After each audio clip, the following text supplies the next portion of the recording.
So ಈಗ ಬರೋದಾದರೆ ರಂಗಸಮುದ್ರದಲ್ಲಿ ಉಗ್ರ ಮಂಜುವ್ರನ್ನ ನಾವು ಹೇಗೆ ನೋಡ್ಬೋದು? ರಂಗಸಮುದ್ರದಲ್ಲಿ ಇವಾಗ ಉಗ್ರಮಲ್ಲಿ ಏನು ಎಲ್ಲಡಿಕೆ ಹಾಕ್ಕೊಂಡು ಆ ಥರ ಎಲ್ಲಡಿಕೆ ಹಾಕ್ಕೊಂಡು ಒಂದು ನಾಮ ಇಟ್ಕೊಂಡು ಜುಬ್ಬಾ ಪೈಜಾಮ ಲೈಕ್ ಒಂದು ಪೇಟ ಲೈಕ್ ರಗ್ಗಡು ಸರ್, ರಗ್ಗಡ್ ಕ್ಯಾರೆಕ್ಟ್ರೆ. ಅಂದರೆ ನಿಮಗೆ ಒಂದು ಜವರ ಅನ್ನೋ ಒಂದು ಕ್ಯಾರೆಕ್ಟ್ರು. ಜವರ ಹೆಂಗೆ ಅಂತಂದರೆ ಯಾರಿಗೂ ಕೇರ್ ಮಾಡಲ್ಲ, ಏನು ಮಾಡಲ್ಲ. ಅಂದರೆ ನಮ್ಮ ಸಾಹುಕಾರಿಗೆ ಮಾತ್ರ ನಿಯತ್ತಾಗಿರ್ತೀನಿ. ಆ ಸಾಹುಕಾರ ಕ್ಯಾರೆಕ್ಟ್ರ್ ಮಾಡಿರೋ ಸಂಪತ್ ಸರ್, ಅವ್ರಿಗೆ ಮಾತ್ರ ನಿಯತ್ತಾಗಿರ್ತೀನಿ, ಅವ್ರಿಗೆ ಮಾತ್ರ ಅವ್ರು ಹೇಳಿದ ಮಾತ್ರ ಕೇಳ್ತೀನಿ. ಅದು ಬಿಟ್ಟರೆ ಅವ್ರು ಇಲ್ಲ ಅಂದವಾಗ ಊರೂರೇ ನಂದು, ನನ್ನ ಮಾತೇ ಎಲ್ಲರೂ ಕೇಳಬೇಕು. ಆಮೇಲೆ ಯಾರಿಗೂ ಒಬ್ರಿಗೆ ಕಷ್ಟದಲ್ಲಿ ಏನೋ ದುಡ್ಡು ಕೊಟ್ಟಾಗ ಆ ದುಡ್ಡನ್ನು ವಸೂಲಿ ಮಾಡೋದು ಇರ್ಬೋದು. ಇನ್ನೊಂದು ಅದನ್ನು ತೀರಾ ಹೀನಾಯವಾಗಿ ಹೆಂಗೆ ವಸೂಲಿ ಮಾಡ್ಬೋದು, ತೀರಾ ಹೀನಾಯವಾಗಿ ಹೆಂಗೆ ಬಳಸ್ಕೋಬೋದು ಮಕ್ಕಳನ್ನ. ಈ ಚೈಲ್ಡ್ ಲೇಬರ್ ಇರ್ಬೋದು, ಆಮೇಲೆ ಅಸಮಾನತೆ ಅಂದರೆ ಕೀಳು ಅನ್ನೋದನ್ನು, ಆಮೇಲೆ ಈ ಎಜುಕೇಷನ್ ಅನ್ನೋದು. ಅಂದರೆ ಎಜುಕೇಷನ್ ಎಲ್ರಿಗೂ ಇಂಪಾರ್ಟೆಂಟ್ ಅಲ್ವ ಸರ್, ಅದಕ್ಕೆ ವಿರುದ್ಧವಾಗಿ ಹೋಗ್ತಕ್ಕಂಥದ್ದು ಈ ಥರದ ಕ್ಯಾರೆಕ್ಟ್ರು ಸರ್. ಅಂದರೆ ಊರಲ್ಲಿ ಯಾವುದೇ ಒಂದು ಏನೇ ಹಬ್ಬ ಹರಿದಿನಗಳು ಏನೇ ಆದ್ರೂ ನಾವು ಮುಂದೆ, ಇನ್ನು ಮಿಗ್ದವರೆಲ್ಲ ಹಿಂದೆ ಅಂತಕ್ಕಂಥದ್ದು ಈ ಥರದ್ದು ಕ್ಯಾರೆಕ್ಟ್ರು. ಅಂದರೆ ಈ ರಂಗಸಮುದ್ರದಲ್ಲಿ ನವರಸಗಳು ಎಲ್ಲನೂ ಇದೆ ಸರ್. ಅದರಲ್ಲಿ ದ್ವೇಷ ಅನ್ನೋದು ಕ್ಯಾರೆಕ್ಟ್ರು, ಅಸೂಯೆ ಅನ್ನೋದು ಕ್ಯಾರೆಕ್ಟರ್ಗಳಿಗೆ ನಾವುಗಳು. ಅದರಲ್ಲಿ ಹಾಸ್ಯನೂ ಇದೆ, ಬೀಭತ್ಸ ಇದೆ, ಎಲ್ಲವೂ ಇದೆ, ಎಲ್ಲವೂ ತುಂಬಿಕೊಂಡಿರ್ತಕ್ಕಂಥದ್ದು ರಂಗಸಮುದ್ರ ಸರ್. ವಸ್ತನವಾಗಿ ನಾವು ಮಂಜುವ್ರನ್ನ ಯಾವ ರೀತಿಯಲ್ಲಿ ಎಕ್ಸ್ಪೆಕ್ಟ್ ಮಾಡ್ಬೋದು? ವಸ್ತನವಾಗಿ ಮಂಜು ಅವ್ರನ್ನ ಈ ರಂಗಣ ರಘು ಸರ್ ಜೊತೆಗೆ, ಸಂಪತ್ತನವ್ರ ಜೊತೆಗೆ, ಮೂಗ್ ಸುರೇಶನ್ ಅವರು ಸರ್ ಜೊತೆಗೆ, ಅವ್ರಗಳ ಜೊತೆಗೆ ಮಂಜುನೂ ಒಂದು ಲೆವೆಲ್ಗೆ ಅವ್ರು ಸರಿ ಸಮಾನವಾಗಿ ಅಲ್ಲದೇ ಇದ್ರೂ ಅವ್ರ ಜೊತೆಗೆ ಒಂದು ಪಾತ್ರ ಮಾಡಿ ಗೆಲ್ಲಬಲ್ಲ, ತೋರಿಸ್ಕೊಂಬಲ್ಲ ಅನ್ನೋದಕ್ಕೆ ಅವರೆಲ್ಲರೂ ಸಾಕ್ಷಿ ಸರ್. ಯಾಕಂದರೆ ಅವರೆಲ್ಲರೂ ಹೇಳ್ಕೊಟ್ಕೊಂಡು ಅವರೆಲ್ಲರೂ ಸ್ಪಾಟಲ್ಲಿ ನಮಗೆ ಅಂದರೆ ಸಪೋರ್ಟ್ ಮಾಡಿರೋದು ರೀತಿಯಿಂದನೇ ಈ ಉಗ್ರ ಮಂಜು ಜವರ ಅನ್ನೋ ಕ್ಯಾರೆಕ್ಟ್ರು ರಂಗಸಮುದ್ರದಲ್ಲಿ ಎಲ್ರಿಗೂ ಇಷ್ಟ ಆಗ್ತಾನೆ. ಅದಾಗಿ ಮೊದಲನೇ ಬಾರಿಗೆ ಅವ್ರು ರಾಜ್ಕುಮಾರ್ ಅವರು ನಿರ್ದೇಶಕರಾಗಿ, ನಿರ್ಮಾಪಕರು ವೈಸಲ್ ಅವರು ಮೊದಲನೇ ಬಾರಿಗೆ ನಿರ್ಮಾಪಕರಾಗಿ ಅವು ಎಲ್ಲವನ್ನೂ ಕಟ್ಕೊಟ್ಟಿದ್ದಾರೆ. ರಂಗಸಮುದ್ರ ಸಿನಿಮಾಗೆ ಏನೇನು ಬೇಕೋ ಎಲ್ಲವನ್ನೂ ಕಟ್ಕೊಟ್ಟಿದ್ದಾರೆ. ಎಲ್ಲ ರೀತಿಯಲ್ಲೂ ಕಾಸ್ಟ್ಯೂಮು, ಮೇಕಪ್ಪು, ಲೊಕೇಶನ್ನು ಪ್ರತಿಯೊಂದರಲ್ಲೂ ಕಟ್ಕೊಟ್ಟಿದ್ದಾರೆ. ಮ್ಯೂಸಿಕ್ಕು, ಆ ಮ್ಯೂಸಿಕ್ಕೆ ಕೇಳಿ ಕೈಲಾಶ್ ಖೇರ್ ಅವರು, ಆಮೇಲೆ ಕೀರವಾಣಿ ಅವರು, ಅದಾದಮೇಲೆ ಇಲ್ಲಿ ಸಂಚಿತ್ ಹೆಗಡೆ ಮತ್ತು ವಿಜಯ್ ಪ್ರಕಾಶ್ ಅವರು ಆಡಿದ್ದಾರೆ. ಎಲ್ಲರೂ ತುಂಬ ಚೆನ್ನಾಗಿದೆ ಸರ್. ಅಂದರೆ ಸಿನಿಮಾನ ಪ್ರೀತಿ ಮಾಡೋರು ಸುಮಾರು ತಂಡಗಳನ್ನ ನೋಡಿದ್ದೀನಿ, ಅದರಲ್ಲಿ ಈ ತಂಡನೂ ಅಷ್ಟೇ ಸರ್. ಸಿನಿಮಾನ ಸಿಕ್ಕಾಪಟ್ಟೆ ಪ್ರೀತಿ ಮಾಡ್ತಾರೆ, ಸಿಕ್ಕಾಪಟ್ಟೆ ಅಂದರೆ ಸಿಕ್ಕಾಪಟ್ಟೆ ಪ್ರೀತಿ ಮಾಡ್ತಾರೆ. ಸಿನಿಮಾ ಅಂತ. ಓಕೆ, ಈಗ ಉಗ್ರ ಮಂಜು ಅವರು 200ಕ್ಕಿಂತ ಪ್ಲಸ್ ಹೆಚ್ಚಿನ ಸಿನಿಮಾಗಳಲ್ಲಿ ಕಾಣಿಸ್ಕೊಂಡಿದ್ದಾರೆ. ಒಂದು ಪ್ರಶ್ನೆ ಉದ್ಭವ ಆಗೋದು ಯಾವಾಗಲೂ ಅಂತಂದರೆ, ಎಲ್ಲಾದರೂ ಹೋಗ್ತಾ ಇರ್ತೀವಿ ಪಬ್ಲಿಕ್ ಪ್ಲೇಸ್ಗಳಿಗೆ, ನಾವು ಹೋಗಬೇಕಾಗ್ತದೆ. ಈಗ ಒಬ್ಬ ಹೀರೋ ಹೋದಾಗೂ, ವಿಲ್ಲನ್ ಹೋದಾಗೂ, ಅಥವಾ ಕೆಟ್ಟ ಪಾತ್ರಗಳನ್ನೇ ಮಾಡಿಕೊಂಡು ಜನಮನಕ್ಕೆ ಗೆದ್ದಿರ್ತಾನೆ ಆತ ಕೂಡ. ಆದರೆ ಹೋದಾಗ ಕೆಲವೊಂದು ರಿಯಾಕ್ಷನ್ಸ್ ಬೇರೆ ಇರುತ್ತೆ, ಅನುಭವಗಳು. ಅದೇ ಈಗ ಉತ್ತರ ಕರ್ನಾಟಕ ಕಡೆ ಮೊನ್ನೆ ಥಿಯೇಟ್ರ್ ವಿಸಿಟ್ ಹೋದ್ವಿ ಸರ್, ಕೈವಾ ಸಿನಿಮಾದು ಎಲ್ಲ ಹೋದ್ವಿ. ಅಲ್ಲೆಲ್ಲ ಇರ್ತಕ್ಕಂಥ ಮಾಸ್ ಆಡಿಯನ್ಸು ಅವರೆಲ್ಲರೂ ಮುತ್ತುಗಳು ಕೊಡ್ತಾರೆ, ಹುಡುಗರೆಲ್ಲ ಮುತ್ತು ಕೊಡ್ತಾರೆ ಬಂದು. ಅಣ್ಣ ನೀವು ಸೂಪರ್ ಅಣ್ಣ, ನೀವು ಸಕ್ಕದಾಗಿ ಆ್ಯಕ್ಟ್ ಮಾಡಿದ್ದೀರಾ ಎಂತ. ಅಂದರೆ ಒಬ್ಬೊಬ್ಬರು ಒಂದೊಂದು ಲ್ಯಾಂಗ್ವೇಜಲ್ಲಿ ಒಬ್ಬೊಬ್ಬರು ಒಂದೊಂದು ಥರ ನೋಡ್ತಾರೆ. ಅದೇ ಇವಾಗ ಥಿಯೇಟ್ರ್ ವಿಸಿಟ್ ಅಂತ ಹೋದಾಗ ಈ ಬೆಂಗಳೂರಲ್ಲಿ ಕೆಲವೊಂದು ಕಾಮಕ್ಕೆ ಅಲ್ಲಿ ಇಲ್ಲಿ ಹೋದಾಗ ಹೆಣ್ಮಕ್ಳೆಲ್ಲ, ಹೆಂಗಸರು, ಫ್ಯಾಮಿಲಿ ಎಲ್ಲ ಕೂತಿದ್ರು. ಅವರೆಲ್ಲ ಕೂತಿರ್ಬೇಕಾದ್ರೆ ಅವ್ರ ರಿಯಾಕ್ಷನು, ಅಯ್ಯೋ ಯಾಕೆ ಅಪ್ಪ ಹಿಂಗೆ, ಅಲ್ಲೇ ರಿಯಾಕ್ಷನು. ಅಂದರೆ ಅಲ್ಕಮತಗಳಲ್ಲೇ ಬೈತಾರೆ, ಯಾಕೆ ಇವ್ನು ಹಿಂಗೆ ಮಾಡ್ಬಿಟ್ಟ, ಏನಕ್ಕೆ ಅಪ್ಪ ಆ ಹೆಣ್ಮಗುಗೆ ಯಾಕೆ ಈ ಥರ ಎಲ್ಲ ಹಿಂಸೆ ಕೊಟ್ಬಿಟ್ಟ. ಅಂದರೆ ಆ ಥರದ್ದು ಸನ್ನಿವೇಶಗಳು ಇದೆಯಲ್ಲ ಸರ್ ಸಿನಿಮಾದಲ್ಲಿ. ಅದನ್ನು ನಿರ್ದೇಶಕರು ರಿಪೀಟ್ ಅದೇ ಈ ಕಾಮಕ್ಕೆ ಥಿಯೇಟ್ರಿಗೆ ಹೋದಾಗ ಆ ಹೆಂಗಸರು ಮಕ್ಕಳು ಫ್ಯಾಮಿಲಿ ಎಲ್ಲ ಸಿನಿಮಾ ನೋಡ್ತಾರಲ್ಲ ಸರ್, ಆ ಟೈಮಲ್ಲಿ ಅವರೇ ರಿಯಾಕ್ಷನ್ ಅಲ್ಲೇ ಬಂದ್ಬಿಡುತ್ತೆ ಸರ್. ಸಿನಿಮಾ ನೋಡ್ತಿರ್ಬೇಕಾದ್ರೂ ಬರುತ್ತೆ, ಅಯ್ಯೋ ಆ ಹೆಣ್ಮಗುಗೆ ಯಾಕಪ್ಪ ಎಷ್ಟು ಹಿಂಸೆ ಕೊಟ್ಟರು ಆ ರೀತಿ ಅಂತಲ್ಲ. ಬಟ್ ಅದಕ್ಕೆಲ್ಲ credit goes to writers, dialogue writers, script writers, ನಿರ್ದೇಶಕರು ಇವ್ರುಗಳಿದೆ ಸರ್. ಯಾಕಂದರೆ ಈ ಪಾತ್ರನ ಇವ್ರ ಕೈಯಲ್ಲಿ ಮಾಡಿಸ್ಬೋದು ಅಂತ ನೀವೇ ಹೇಳ್ದಂಗೆ 48 ಸಲ ಉಗ್ರಮಲ್ಲಿ ಸಾಜಿ ಕ್ಯಾರೆಕ್ಟರ್ ನೋಡಿದ್ದೀನಿ ಅಂತ ಹೇಳಿದಾಗ ಅದೇ ಥರ ಕ್ಯಾರೆಕ್ಟರ್ಗಳು ಒಂದಷ್ಟು ಎಷ್ಟು ಮಾಡಿಸ್ಬೋದೋ ಒಂದಷ್ಟು ಮಾಡಿಸ್ಬಿಟ್ಟಿದ್ದಾರೆ ಸರ್. ಅಂದರೆ 200 ಸಿನಿಮಾಗಳಲ್ಲಿ ಎಷ್ಟು ಜನ ಎಷ್ಟೆಲ್ಲ ರಗ್ಗಡಾಗಿ ಎಷ್ಟೆಲ್ಲ ನೆಗೆಟಿವ್ ಕ್ಯಾರೆಕ್ಟರ್ ಮಾಡಿಸ್ಬೇಕು ಅದೆಲ್ಲ ಮಾಡಿಸ್ತಿದ್ದಾರೆ. ಓಕೆ ಸರ್, ಈಗ ನಿಮ್ಮಲ್ಲೇ ಬಂತು, ಈಗ ರಗ್ಗಡ್ ಕ್ಯಾರೆಕ್ಟ್ರು, ವಿಲನಿಶ್ ಲುಕ್ಕು, ಅದು ನಿಮ್ಗೊಂದು ದೇವ್ರು ಕೊಟ್ಟಿರುವಂಥ ವರ. ನಾನು ನಿಮ್ಮನ್ನ ಹಾಕ್ ಅಂತ ಕರೆಯೋದ್ರಲ್ಲಿ 2 ಪ್ರಶ್ನೆ ಇಲ್ಲ, ಆ ಥರ ಲುಕ್ ಇದೆ ನಿಮ್ಮಲ್ಲಿ. ಸೊ ಇದು ಶಾಪ ಅನ್ಸುತ್ತಾ ವರ ಅನ್ಸುತ್ತಾ? ಯಾಕಂದರೆ 90% ಭಾಗ ಶಾಪ ಹಾಕೋರು ಇರ್ತಾರೆ, ಅದೇ 90% ಭಾಗ ನಿಮಗೆ ಎಂಥ ನಟನಪ್ಪ ಅಂತ ಹೇಳೋನು ಇರ್ತಾರೆ. ಸಾಕಲ್ವ ಸರ್, ಒಳ್ಳೆ ಕಲಾವಿದ ಅನ್ಸ್ಕೋಬೇಕು. ಯಾವ ಪಾತ್ರ ಯಾವುದು ಅನ್ನೋದೇನಿಲ್ವಲ್ಲ ಸರ್. ಈಗ ಒಳ್ಳೆ ಪಾತ್ರ ಮಾಡ್ತೀಯ, ಪಾಸಿಟಿವ್ ಕ್ಯಾರೆಕ್ಟರ್ ಮಾಡ್ತೀಯ, ಅದನ್ನೂ ಮೆಚ್ಕೋತಾರೆ. ನೆಗೆಟಿವ್ ಕ್ಯಾರೆಕ್ಟರ್ ಮಾಡ್ತೀರ, ಅದನ್ನೂ ಮೆಚ್ಕೋತಾರೆ.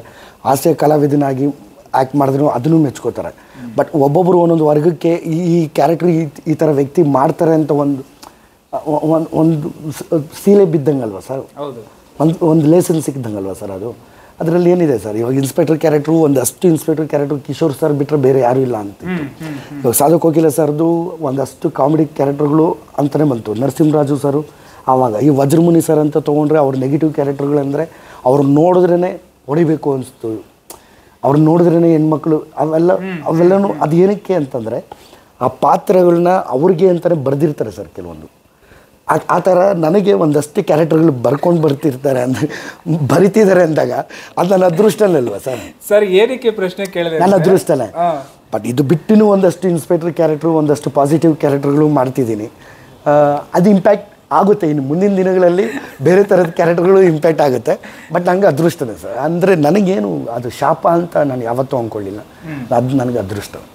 ಯಾಕೆಂದರೆ ಸರ್ ಪ್ರಶ್ನೆ ಏನಕ್ಕೆ ಕೇಳಿದೆ ಅಂದರೆ, ನಾನು ಸಣ್ಣ ವಯಸ್ಸಲ್ಲಿದ್ದಾಗ ನಮ್ಮ ಅಜ್ಜಿ, ನಮ್ಮ ದೊಡ್ಡಮ್ಮ ಎಲ್ಲರೂ ಕುಂತ್ಕೊಂಡು ಸಿನಿಮಾಗಳು ನೋಡ್ತಾ ಇರಬೇಕಾದ್ರೆ, ಈಗ ರಾಜ್ಕುಮಾರ್ ಸಿನಿಮಾದಲ್ಲಿ ಸಾಮಾನ್ಯವಾಗಿ ತೂಗುದೀಪ ಶ್ರೀನಿವಾಸ್ ಅವರು ಅಥವಾ ವಜ್ರಮುನಿ ಅವರು, ಸುಧೀರ್ ಅವರು, ಪ್ರಭಾಕರ್ ಅವರು, ಅವರೆಲ್ಲ ಇರೋರು, ಎಲ್ಲ ಒಂದು ಡಿಫ್ರೆಂಟ್ ಶೇಡಲ್ಲೇ ಇರೋರು, ವಿಲನಿಶ್ ಇದರಲ್ಲೇ ಇರೋರು. ಅವ್ರು ಬಂದರೆ ಸಾಕು, ಅಥವಾ ಹೀರೋಯಿನ್ಗೋ ಮತ್ತೊಬ್ರಿಗೋ ಹೆಂಗಸರಿಗೆ ಏನಾದ್ರು ಮಾಡಿದಾಗ ಕೆಟ್ಟದಾಗೆ ಬೈಯೋರು. ಈಗ ಸಾಮಾನ್ಯವಾಗಿ ಹಳ್ಳಿ ಕಡೆ ಕೆಟ್ಟದಾಗ ಯಾಕೆ ಬೈತಾರೆ ಸರ್? ಕೆಟ್ಟದಾಗ ಯಾಕೆ ಬೈತಾರೆ? ಅವ್ನು ಕೆಟ್ಟದಾಗ ಅವನು ಕರೆಕ್ಟಾಗಿ ಆ ಪಾತ್ರಕ್ಕೆ ಏನು ಬೇಕೋ ಕೆಟ್ಟದಾಗೆ ಆ ನೆಗೆಟಿವ್ ಶೇಡಲ್ಲಿರೋಂಥ ಪಾತ್ರ ಮಾಡಿದವಾಗ ಕೆಟ್ಟದಾಗ ಬೈತಾರೆ. ನಾವು ನಕ್ಕೊಂಡು ಆ ಥರದ್ದು ಏನಾದರೂ ಅಭಿನಯ ಮಾಡಿದ್ರೆ ಯಾರು ಸರ್ ಬೈತಾರೆ ಆ ಕ್ಯಾರೆಕ್ಟರ್ಗೆ ಅಲ್ವಾ ಸರ್? ಆವಾಗ ನಮಗೆ ನಾನು ಹೇಳೋದು, ಇವಾಗ ನಮಗೆ ರಂಗಭೂಮಿನಲ್ಲಿ ಸ್ಟೇಜ್ ಮೇಲೆ ನಾವು ಆ್ಯಕ್ಟ್ ಮಾಡಬೇಕಾದ್ರೆ ನಮ್ಮದೆಲ್ಲ ಹೆಸರುಗಳು ಇಂಟ್ರಡಕ್ಷನ್ ಆಗುತ್ತೆ. ಆ ಇಂಟ್ರಡಕ್ಷನ್ ಕೊಟ್ಟಾಗ ಆಡಿಯನ್ಸ್ ಆಗಿದ್ದವರು ಎದ್ಬಿಟ್ಟು ಕ್ಲ್ಯಾಪ್ ಹೊಡಿತಾರೆ. ಆ ಕ್ಲ್ಯಾಪ್ ಹೊಡೆಯೋದೇ ದೊಡ್ಡ ಬಹುಮಾನ ಸರ್ ನಮಗೆ, ಅದೇ ದೊಡ್ಡ ಪ್ರಶಸ್ತಿ. ಈಗ ಸಿನಿಮಾದಲ್ಲಿ ನಾವು ಆ್ಯಕ್ಟ್ ಮಾಡಿ ನೆಗೆಟಿವ್ ಶೇಡು ಆ್ಯಕ್ಟ್ ಮಾಡಿದಾಗ ಆ ನೆಗೆಟಿವ್ ಶೇಡ್ಗೆ ಬೈತಾರಲ್ವ ಸರ್ ಜನ, ಹಿಂಗೆ ಮಾಡ್ದೆ ಹಂಗೆ ಮಾಡ್ದೆ, ಅದೇ ದೊಡ್ಡ ಬಹುಮಾನ ಅಲ್ಲ ಸರ್, ಅದೇ ದೊಡ್ಡ ಪ್ರಶಸ್ತಿ ಅಲ್ಲ ಸರ್ ಅಲ್ವಾ? ಚಪ್ಪಾಳೆಗೂ ಬೈಯೋದು ಎರಡೂ ಒಂದೇನೆ, ಕಲಾವಿದನಿಗೆ ಅದೇ ಬೇಕಾಗಿರೋದಲ್ವಾ? ನಾನು ಅದನ್ನೇ ಹೇಳೋದು, ಎಷ್ಟೋ ಜನ ಸಾರ್ ಆ ಕ್ಯಾರೆಕ್ಟ್ರು ಒಳ್ಳೆ ಅಭಿನಯ ಮಾಡಿದ್ದೀರ ಸಾರ್ ಚೆನ್ನಾಗಿ ಆ್ಯಕ್ಟ್ ಮಾಡ್ತೀರಾ ಸರ್ ನೀವು ಅಂತ ಅಂದವಾಗ ಅಷ್ಟು ಬಿಟ್ಟರೆ ಇನ್ನೇನು ಬೇಕು ಸರ್ ನಮಗೆ? ನಾವು ಬಂದಿರೋದೇ ಇಂಡಸ್ಟ್ರಿಗೆ ಒಳ್ಳೆ ಕಲಾವಿದ ಅನಿಸ್ಕೋಬೇಕು ಅಂತ. ಆ ಕಲಾವಿದ ಅನಿಸ್ಕೋಬೇಕು ಅಂದವಾಗ ಯಾವ ಪಾತ್ರಗಳು ಕೊಟ್ಟರು ಎಲ್ಲ ಪಾತ್ರಗಳಿಗೂ ಎಷ್ಟಾಗುತ್ತೋ ಅಷ್ಟು ಜೀವ ತುಂಬಿ ಆ ಪಾತ್ರಗಳು ಮಾಡ್ತಕ್ಕಂಥದ್ದು ನನ್ನಿದೆ. ಒಳ್ಳೆಯದಾಗಲಿ ಸರ್, ಇನ್ನೂ ನೂರಾರು ಸಿನಿಮಾ ಮಾಡಿ. ಖಂಡಿತ.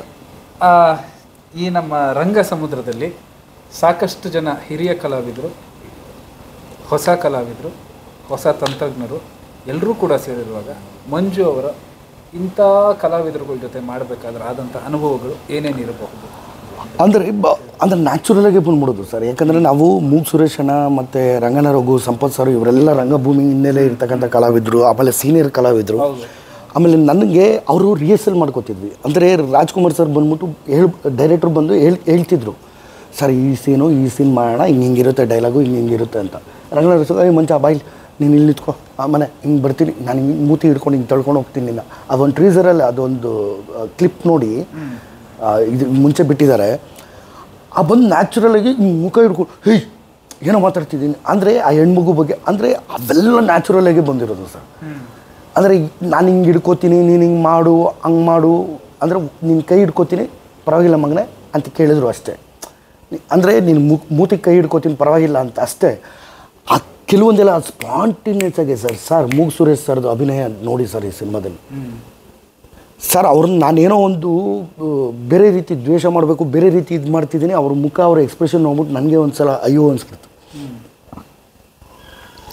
ಅಂದರೆ ಅಷ್ಟು ಇನ್ವಾಲ್ವ್ ಆಗಿರ್ತಕ್ಕಂಥ ಕಲಾವಿದರು ಅಷ್ಟು ಆ ಅಟ್ಮಾಸ್ಫಿಯರ್ ಹಂಗೆ ಕ್ರಿಯೇಟ್ ಮಾಡಿಕೊಟ್ಬಿಟ್ಟಿದ್ರು ಡೈರೆಕ್ಟ್ರು. ಆ ಥರದ್ದು ಸುಮಾರಷ್ಟು ಸನ್ನಿವೇಶಗಳಿದೆ, ಸುಮಾರಷ್ಟು ಸೀನ್ಗಳಿದೆ. ಆಮೇಲೆ ಆ ಸ್ಕೂಲ್ ಮನೆ ಹತ್ರ ಒಂದಷ್ಟಿದೆ. ಅದಾದಮೇಲೆ ಕುದುರೆ ಆರ್ಸ್ ರೈಡಿಂಗು ಒಂದಷ್ಟು ಆರ್ಸ್ ರೈಡಿಂಗ್ ಮಾಡಿರೋಂಥದ್ದು. ಅದಾದಮೇಲೆ ಆ ಜಾತ್ರೆ ಹುಲಿ ಜಯಂತಿ ಅಂತ ಒಂದು ಜಾತ್ರೆ 10-15 ಲಕ್ಷ ಜನ ಸೇರ್ತಾರೆ. ಆ ಜನಗಳ ಮಧ್ಯದಲ್ಲಿ ಒಂದು ಸಾಂಗ್ ಮಾಡಿದ್ದೀವಿ. ಒಂದು ಸಣ್ಣ ಪುಟ್ಟದ ಸೀನ್ಸ್ ಇದೆ. ಅಲ್ಲಿಗೆ ಹೋಗಬೇಕು ಅಂತಂದರೆ ಅಷ್ಟು, ಅಂದರೆ ವೆಹಿಕಲ್ಸ್ ಯಾವುದೂ ಹೋಗೋಕ್ಕಾಗಲ್ಲ, ಅಷ್ಟು ಜನ ಆ ಥರದ್ದೆಲ್ಲ ಟ್ರಾಫಿಕ್ಕು ಆ ಥರದ್ದೆಲ್ಲ ಇರಬೇಕಾದ್ರೆ ಒಂದು 5-6 ಕಿಲೋಮೀಟ್ರ್ ನಡ್ಕೊಂಡು ಹೋಗಿದ್ದು, ಅಲ್ಲಿ ಸೆಟ್ ಹಾಕಿ ಅಲ್ಲಿ ಸಾಂಗ್ ಮಾಡಿರ್ತಕ್ಕಂಥದ್ದು. ಆಮೇಲೆ ಎಲ್ಲನೂ ಸೂಪರೇ ಸರ್. ಅಂದರೆ ಎಲ್ಲ ಎಕ್ಸ್ಪೀರಿಯೆನ್ಸು ಸೂಪರಾಗಿದೆ. ಲೊಕೇಶನ್ಸು ಅಷ್ಟೇ, ಪ್ರತಿಯೊಂದು ಒಂದಕ್ಕಿಂತ ಒಂದು ವಿಭಿನ್ನವಾದ ಲೊಕೇಶನ್ಸು ಅದ್ಭುತವಾಗಿದೆ. ಆ ಎಕ್ಸ್ಪೀರಿಯೆನ್ಸೇ ಮಜಾ ಇದೆ.